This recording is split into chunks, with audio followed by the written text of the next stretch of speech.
الحمد لله رب العالمين حمد الشاكرين والعاقبة للمتقين والصلاة والسلام على سيد الأنبياء والمرسلين سيدنا محمد وعلى آله وأصحابه أجمعين ونشهد أن لا إله إلا الله وحده لا شريك له ونشهد أن سيدنا ومولانا محمدًا عبده ورسوله أما بعد فأعوذ بالله من الشيطان الرجيم بسم الله الرحمن الرحيم إن عدة الشهور عند الله 12 شهرًا في كتاب الله يوم خلق السماوات والأرض منها 4 حرم صدق الله مولانا العظيم وبلغنا رسوله النبي الكريم الأمين إن الله وملائكته يصلون على النبي يا أيها الذين آمنوا صلوا عليه وسلموا تسليما اللهم صل على سيدنا ومولانا محمد طب القلوب ودوائها وعافية الأبدان وشفائها ونور الأبصار وضيائها وقوت الأرواح وغذائها وعلى آله وصحبه أجمعين وبارك وسلم صلاة وسلاما عليك يا سيدنا يا رسول الله صلاة وسلاما عليك يا سيدنا يا حبيب الله صلاة وسلاما عليك يا سيدنا يا رحمة للعالمين وعلى آلك وأصحابك يا سيدنا يا خاتم الأنبياء والمرسلين قابل احترام حاضرین و سامعین کرام، قمری سال کا پہلا مہینہ محرم الحرام اپنی آب و تاب کے ساتھ طلوع ہو چکا ہے۔ ویسے تو سارا مہینہ محرم کا یہ حرمت والا اور عزت والا مہینہ ہے، لیکن اس مہینے کی 10 تاریخ جس کو یوم عاشورہ بھی کہا جاتا ہے، یہ دن شروع دن سے ہی حضرت آدم علیہ السلام کے زمانے سے ہی بڑی عظمتوں اور برکتوں والا دن ہے۔ قرآن کریم فرقان حمید نے سال کے 12 مہینوں کی پیدائش کے متعلق سورۃ توبہ 10ویں پارے میں ارشاد فرمایا، ان عدت الشہور عند اللہ کے ہاں جو مہینوں کی گنتی ہے، مہینوں کی تعداد ہے، 12 شہراً، وہ 12 ہے۔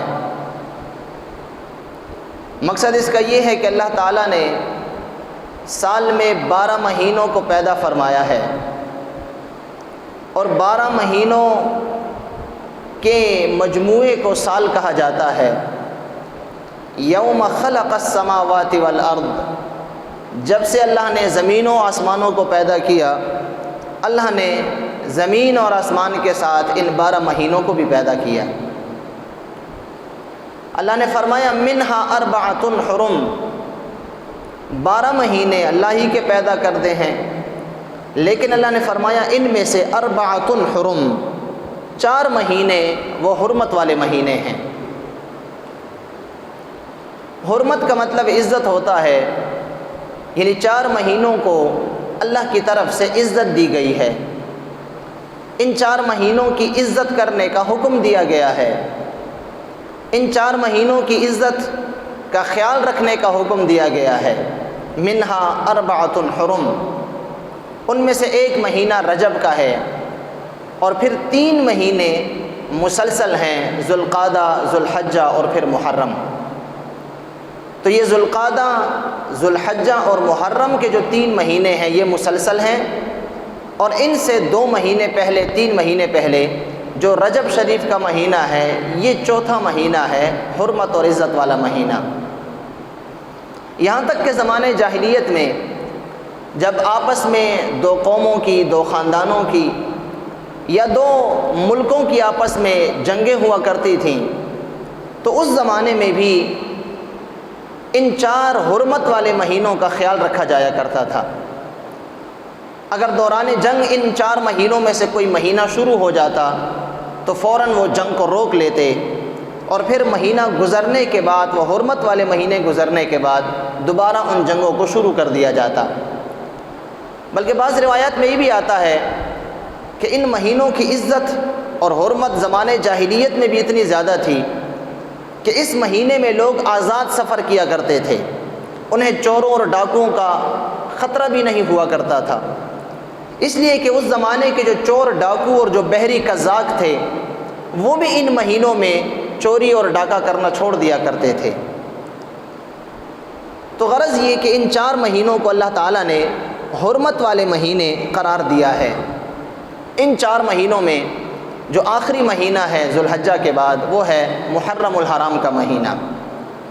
تو سارا مہینہ عزت اور حرمت والا اللہ کی عبادت کا مہینہ ہے، لیکن خصوصاً اس کی جو 10 تاریخ ہے، 10 محرم،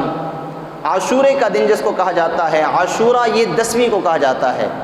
10ویں دن کو عربی زبان میں عشرن کہتے ہیں یا عشرتن کہتے ہیں۔ 10ویں دن کو جو ہے عاشر، یوم العاشر کہا جاتا ہے، 10واں دن۔ تو اس حساب سے عاشورہ جو ہے وہ 10ویں دن کو کہا جاتا ہے، اور پھر یہ 10 محرم کے لیے مشہور ہو گیا۔ تو اب جب کوئی عاشورہ کہے گا تو اس سے مراد اور مہینوں کا 10واں دن نہیں ہوگا، بلکہ محرم ہی کا 10واں دن قرار دیا جائے گا۔ تو میں نے عرض کیا کہ اس عاشورے کے دن کو حضرت آدم علیہ السلام کے زمانے سے ہی بڑی اہمیت حاصل ہے، یہ بڑا ایک تاریخی دن ہے۔ بلکہ اگر ہم یوں کہیں کہ اللہ تبارک و تعالیٰ کی تمام مخلوقات میں سب سے بہتر جماعت، سب سے بہتر مخلوق وہ حضرات انبیاء کرام ہیں،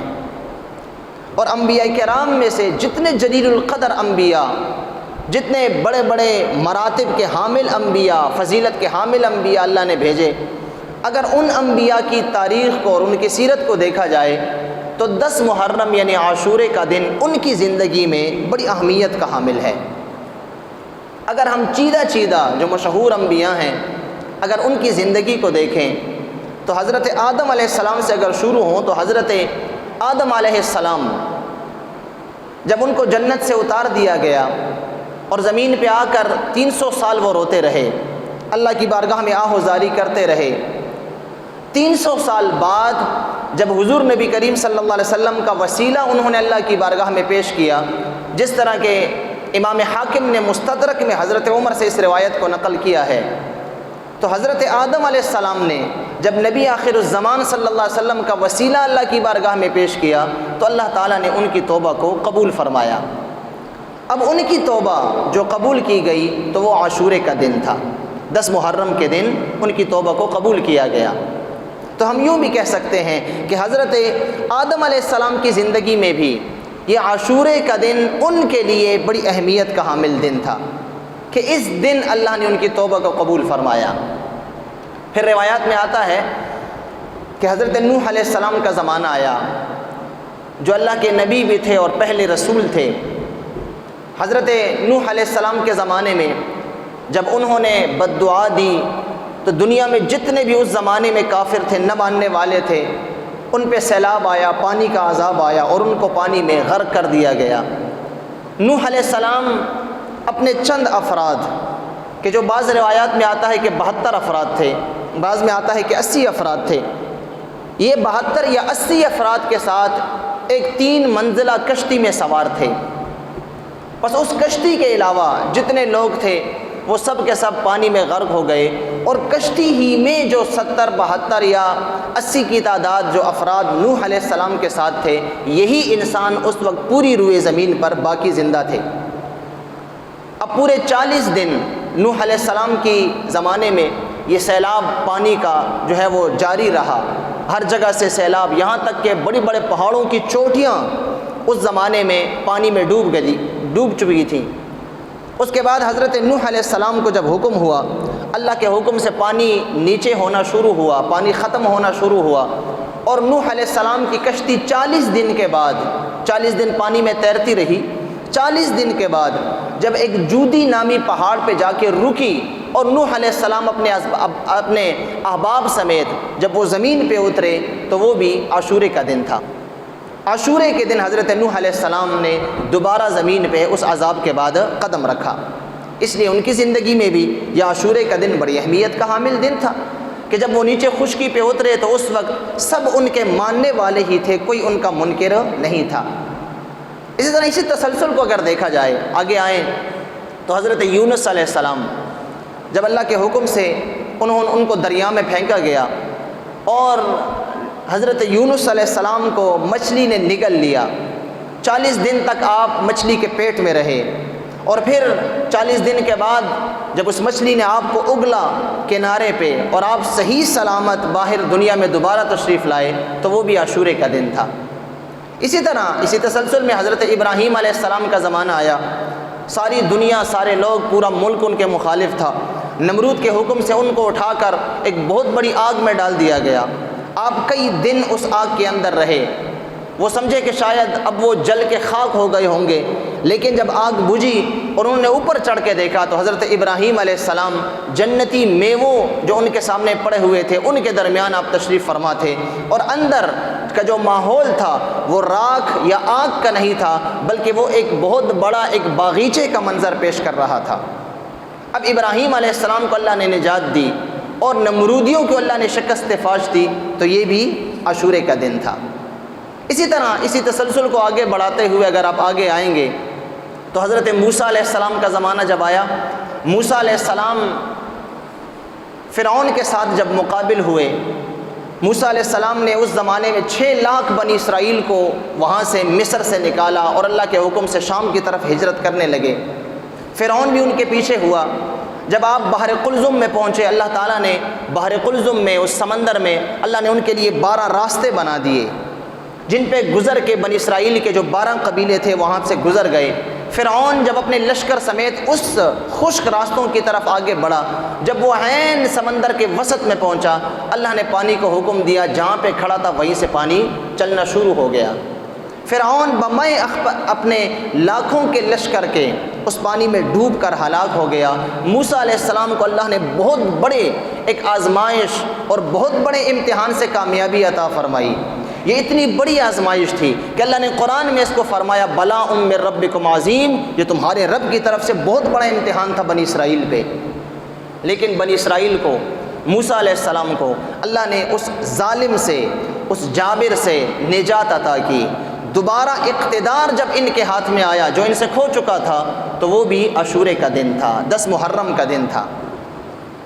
تو یہ 10 محرم کا دن، عاشورے کا دن، یہ بہت اہمیت کا حامل ہے۔ اللہ نے انبیاء کرام پہ جتنی نعمتیں نازل کی اور جتنی اس زمانے میں انبیاء کرام کو اللہ نے انعامات سے، اکرامات سے نوازا، اور انبیاء کرام کے جو مخالف تھے جن کی وجہ سے ان کی زندگی تنگ ہو چکی تھی، ان سے اللہ نے ان کو نجات دی، تو ان میں عاشورے کا دن یہ ضرور اہمیت کا حامل دن تھا۔ پھر یہاں تک کہ حضرت عیسیٰ علیہ السلام کا زمانہ جب آیا،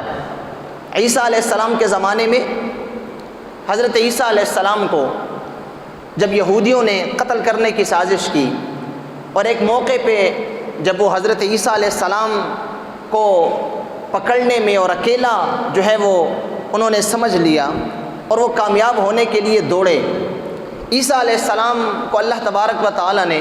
ان 3 یہودی جو آپ کے قتل کے در پہ تھے ان سے اللہ نے نجات عطا فرمائی، اور عیسیٰ علیہ السلام کو اللہ نے زندہ آسمانوں پہ اٹھا لیا۔ جبریل آئے، انہیں اٹھا کے آسمانوں پہ لے گئے، جو اب قیامت کے نزدیک امام مہدی علیہ السلام کے ظہور کے بعد عیسیٰ علیہ السلام کا دوبارہ جب قیامت سے نزدیک ظہور ہوگا، وہ حضرت عیسیٰ علیہ السلام جب اللہ نے انہیں قتل سے بچایا،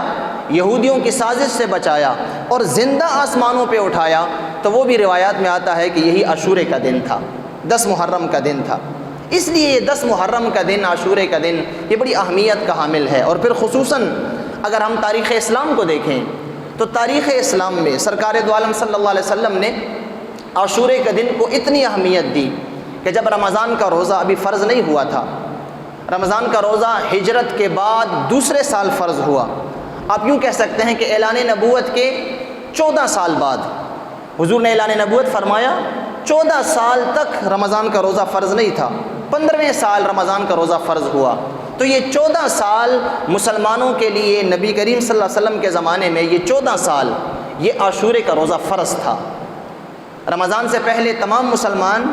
عاشورے کا روزہ 10 محرم کا روزہ رکھا کرتے تھے، یہ روزہ فرض تھا۔ لیکن جب رمضان کا روزہ فرض ہوا تو سرکار دو عالم صلی اللہ علیہ وسلم نے ارشاد فرمایا اب رمضان کا روزہ پورا مہینہ فرض کر دیا گیا ہے، عاشورے کی فرضیت کو ختم کر دیا گیا ہے، اب تم میں سے جو چاہے عاشورے کا روزہ رکھے اور جو نہ چاہے وہ نہ رکھے۔ اب اس کا مرتبہ نفلی روزے کا ہوا، لیکن اس کے باوجود سرکار دو عالم صلی اللہ علیہ وسلم نے اپنی باقی زندگی میں بھی، جس طرح پچھلی زندگی میں آپ نے مسلسل عاشورے کا روزہ رکھا، آپ نے اس فرضیت کے منسوخ ہونے کے بعد اپنی آخری عمر تک، آخری سال تک آپ نے ہر سال محرم کا روزہ بڑے اہتمام کے ساتھ رکھا، عاشورے کا روزہ۔ اور پھر آپ نے یہ بھی ارشاد فرمایا، امام بیہقی نے اس حدیث کی روایت کی ہے، امام مسلم نے بھی اس حدیث کی روایت کی ہے کہ سرکار دو عالم صلی اللہ علیہ وسلم نے ارشاد فرمایا جو شخص میری امت میں عاشورے کا روزہ رکھے گا، 10 محرم کا روزہ رکھے گا، اللہ تبارک و تعالی اس کے 1 سال کے گناہوں کو معاف فرما دے گا، پچھلے سال گزشتہ سال کے گناہوں کو معاف فرما دے گا۔ اور ایک روایت میں آتا ہے کہ جس نے عاشورے کا روزہ رکھا اللہ تعالیٰ اس کو 1 سال کے مسلسل روزوں کا ثواب عطا فرمائے گا۔ تو حضور اکرم صلی اللہ علیہ وسلم نے فرضیت منسوخ ہونے کے باوجود خود بھی آپ نے عاشورے کا روزہ رکھا، اور آپ صحابہ کو بھی یہ ترغیب دلایا کرتے تھے کہ اگرچہ اب عاشورے کا روزہ فرض تو نہیں ہے، لیکن اگر تم رکھو گے تو تمہیں اتنا اتنا اجر وہ ضرور دیا جائے گا۔ پھر آپ صلی اللہ علیہ وسلم نے مدینہ شریف میں ہی تھے، اپنی آخری زندگی کا سال تھا، تو آپ چونکہ دیکھا کرتے تھے کہ مدینہ شریف کے جو یہودی تھے وہ بھی عاشورے کا روزہ رکھتے تھے، 10 محرم کا روزہ رکھتے تھے، تو آپ کی زندگی کا جو آخری محرم تھا جس میں آپ روزے سے تھے، تو ایک یہودی جو ہے وہ ایک یہودی عالم تھا، وہ سرکار دو عالم صلی اللہ علیہ وسلم کے پاس آیا تو وہ بھی روزے سے تھا، تو حضور نے اس سے پوچھا کہ یہود جماعت تم لوگ یہ بتاؤ کہ تم لوگ روزہ کیوں رکھتے ہو 10 محرم کا، عاشورے کا روزہ کیوں رکھتے ہو؟ امام مسلم کی یہ حدیث ہے۔ تو اس یہودی عالم نے جواب دیا اے محمد ہم اس لیے 10 محرم کا روزہ رکھتے ہیں کہ یہی وہ دن ہے کہ جس دن اللہ نے موسیٰ علیہ السلام کو فرعون سے نجات دی تھی، تو حضرت موسیٰ علیہ السلام نے اس کے شکرانے میں روزہ رکھا تھا، اور ایک روایت میں آیا کہ موسیٰ علیہ السلام اس کے بعد ہر سال اس دن روزہ رکھا کرتے تھے شکرانے کے طور پر، تو ہم بھی موسیٰ علیہ السلام کی اتباع میں روزہ رکھتے ہیں۔ سرکار دو عالم صلی اللہ علیہ وسلم نے ارشاد فرمایا نحن احق و اولا بموسیٰ منکم، ہم تم سے زیادہ موسیٰ علیہ السلام کے حقدار ہیں۔ اس لیے حضور نے فرمایا میرے صحابہ یہ روزہ رکھتے ہیں اپنے گمان سے، لیکن ہم بھی موسیٰ علیہ السلام کی نعمت پہ کہ اللہ نے ان کو عظیم نعمت عطا کی تھی، ان کی نعمت پہ ہم بھی شکر ادا کرنے کے بڑے مستحق ہیں۔ لیکن ساتھ میں حضور نے فرما دیا تھا چونکہ یہودی ایک روزہ رکھتے ہیں، حضور نے فرمایا اگر اگلے سال میں زندہ رہا تو میں 2 روزے رکھوں گا ان کی مخالفت پہ۔ حضور نے ہر معاملے میں، عبادات کے معاملے میں بھی یہود و نصارہ کی مخالفت کی ہے تاکہ ان کے ساتھ کسی ایک شعبے میں بھی ہمارا جو ہے وہ اتحاد نہ ہو، اس حوالے سے کہیں وہ یہ نہ کہہ بیٹھیں کہ مسلمانوں کا اپنا کوئی طریقہ عبادت کا نہیں ہے، یہ تو ہم سے انہوں نے لیا ہے۔ تو حضور نے ارشاد فرمایا اگر میں اگلے سال زندہ رہا تو میں 2 روزے رکھوں گا۔ اس لیے ہمارے لیے سنت اب 2 روزے ہیں۔ جو محرم کا روزہ رکھنا چاہیے یقیناً رکھے، ثواب بہت زیادہ ہے، پورے سال کے روزوں کا ثواب ہے، پورے سال کے گناہوں کے معاف ہونے کا ایک بہت بڑا اجر ہے، ایک بہت بڑا سبب ہے۔ لیکن حکم یہ ہے کہ اب مسلمان 1 روزہ نہیں رکھیں گے، 1 روزہ رکھیں گے تو وہ مکروہ ہوگا، خلاف سنت ہوگا، 2 روزے رکھنے ہوں گے، یا 9 اور 10 محرم کا یا 10 اور 11 کا۔ تو یہ 10 محرم کا روزہ ضروری ہے، اس سے ایک پہلے یا ایک بعد روزہ اگر رکھا جائے گا تو انشاءاللہ یہ تمام فضائل بھی ملیں گے اور حضور اکرم صلی اللہ علیہ وسلم کی سنت کا ثواب بھی ملے گا۔ اور پھر یہی 10 محرم الحرام جو ہے، اس دن چونکہ اللہ کی رحمتیں اور برکتیں نازل ہوتی ہیں، پچھلے تمام انبیاء کا تسلسل میں نے آپ کے سامنے بیان کیا، بڑے بڑے انبیاء، جلیل القدر انبیاء کو اس دن بہت بڑی بڑی نعمتیں ملیں اس دن۔ اس لیے حضرت عبداللہ ابن مسعود کی روایت ہے، امام بیہقی نے اس حدیث کو روایت کیا ہے، سرکار دو عالم صلی اللہ علیہ وسلم نے فرمایا جو 10 محرم کے دن اپنے اہل و عیال پہ کشادگی کرے گا، ان کے رزق کھانے پینے میں کشادگی کرے گا، اللہ تعالیٰ اس کے رزق میں کشادگی فرمائے گا۔ تو اس لیے 10 محرم کے دن ہمارے بڑوں کا، ہمارے بزرگوں کا یہ معمول رہا ہے کہ وہ 10 محرم کے دن اس حدیث پہ عمل کرتے ہوئے دسترخوان کو کشادہ رکھتے ہیں، اضافی اللہ نے جس کو توفیق دی ہے اضافی نعمتیں دسترخوان پہ رکھتے ہیں، اور پھر صرف رکھتے ہی نہیں ہیں بلکہ ان کا ایصال ثواب کرتے ہیں، اپنے بڑوں کے لیے، اپنے بزرگوں کے لیے، اپنے والدین کے لیے ان کو ثواب بخشتے ہیں۔ اور پھر خصوصاً تاریخ اسلام میں 10 محرم کا دن شہدائے کربلا کی عظیم قربانی کا دن ہے، حضرت امام علی مقام امام حسین رضی اللہ تعالیٰ عنہ کی شہادت کا دن ہے، جو انہوں نے دین اسلام کی بقا کے لیے، اپنے نانا جان کے دین کی سلامتی کے لیے عزیمت کے راستے پہ عمل کرتے ہوئے یزید پلید اس کے ساتھ آپ نے جنگ کی، اور اس کو جو ہے آپ نے اس کی بیعت نہ کرتے ہوئے قیامت تک آنے والی امت کو یہ راستہ دکھا دیا کہ مسلمان کبھی بھی ظالم کے آگے نہیں جھکے گا، مسلمان کبھی بھی دینی معاملات پہ کبھی بھی کمپرومائز نہیں کرے گا، مسلمان کبھی بھی دین کو بکتا ہوا نہیں دیکھے گا، مسلمان اپنے دین کی بقا کے لیے، اپنے دین اور دینی اقدار کو بچانے کے لیے اپنا سب کچھ اور اپنی جان بھی قربان کر دے گا، لیکن اس میں کوئی کمپرومائز کسی کے ساتھ نہیں کرے گا۔ حضرت امام حسین نے 10 محرم کے دن جام شہادت نوش فرمایا کربلا کے میدان میں، امت کو یہ تلقین کی۔ 10 محرم کے دن جب ان کا سر کاٹا جا رہا تھا اس وقت بھی آپ جو ہے جمعے کا دن تھا اور آپ نماز میں تھے، نماز ارشاد فرما رہے تھے۔ جنگ کے دوران آپ نے ان سے نماز کی مہلت مانگی، مجھے نماز پڑھنے دو، باقی سارا خاندان شہید ہو چکا تھا، آپ ایک اکیلے تھے، ان ساتھ لڑ رہے تھے، آپ نے ان سے مہلت مانگی، صرف 2 رکعت نماز پڑھنے دو۔ آپ نے وہ 2 رکعت نماز ادا کی، اسی نماز میں آپ کے سر کو قلم کر دیا گیا، انا للہ و انا الیہ راجعون۔ تو آپ نے یہ بھی ہمیں تعلیم دی کہ ایک مسلمان دینی اقدار پہ اپنا سب کچھ قربان بھی کرے گا، لیکن میدان کربلا میں آپ نے نماز ادا کر کے یہ فرما دیا کہ نماز کی معافی نہیں ہے، یہ اللہ کی ایسی عبادت ہے۔ آپ کے سر کو بعد میں کاٹ کر نیزے پہ چڑھا کے پورے جو ہے وہ کوفے میں پھرایا گیا، پھر آپ کے مبارک سر کو یزید کے دربار میں شام تک لے جایا گیا۔ راوی ایک نہیں ہے، بے شمار راویان اس حدیث کے اس روایت کے موجود ہیں، کتنے ہی لوگوں نے یہ شہادت دی کہ حضرت امام حسین کا سر وہ نیزے پہ تھا، آپ کا دھڑ جو ہے باقی جسم کربلا میں تھا، اور سر آپ کا شام کی طرف جا رہا تھا، نیزوں پہ تھا، لیکن اس دوران بھی آپ کی منہ سے تلاوت کی آواز آ رہی تھی۔